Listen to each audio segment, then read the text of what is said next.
கரவைகள் பின் சென்று கானம் சேர்ந்தும்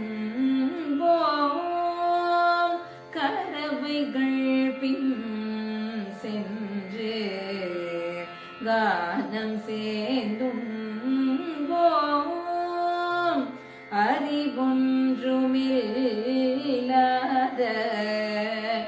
ஆய்குலத்தும் தன்னை பிறவி பெரும் தன்னை புண்ணியம் யாமுடையோ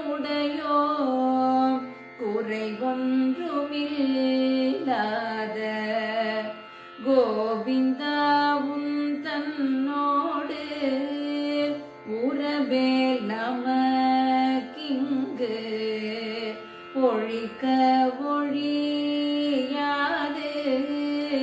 அறியாத பிள்ளைகளோ அன்பினாலும் தன்னை சிறு பேரழை தனவும் சீரியருளாதே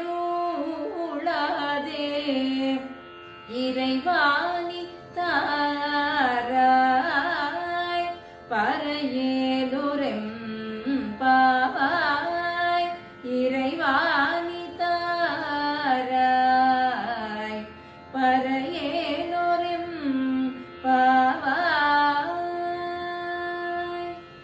சென்ற பாசுரத்தில் மார்கழி நோன்புக்கு தேவையானவற்றை பட்டியலிட்ட ஆண்டாள் கரவைகள் பின்சென்று என்ற இந்த பாசுரத்தில் கண்ணனுக்கும் தங்களுக்கும் உள்ள உறவை கூறி பறையை நீ தந்தருள்வாயாக என்று கேட்டுக்கொள்கிறாள்.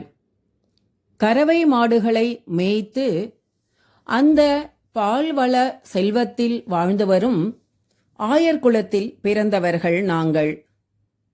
கண்ணனே, உன்னை போற்றி புகழும் புலமை இல்லாத நாங்கள் அன்பினால் மட்டுமே உன்னை வணங்கக்கூடியவர்கள்.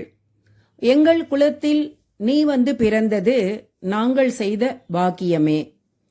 உனது வீரத்திலும் எங்கள் மேல் உள்ள அன்பிலும் பக்தர்களின் துயரை துடைப்பதிலும் எதிலுமே உன்னை குறை சொல்ல முடியாத கோவிந்தன் நீ.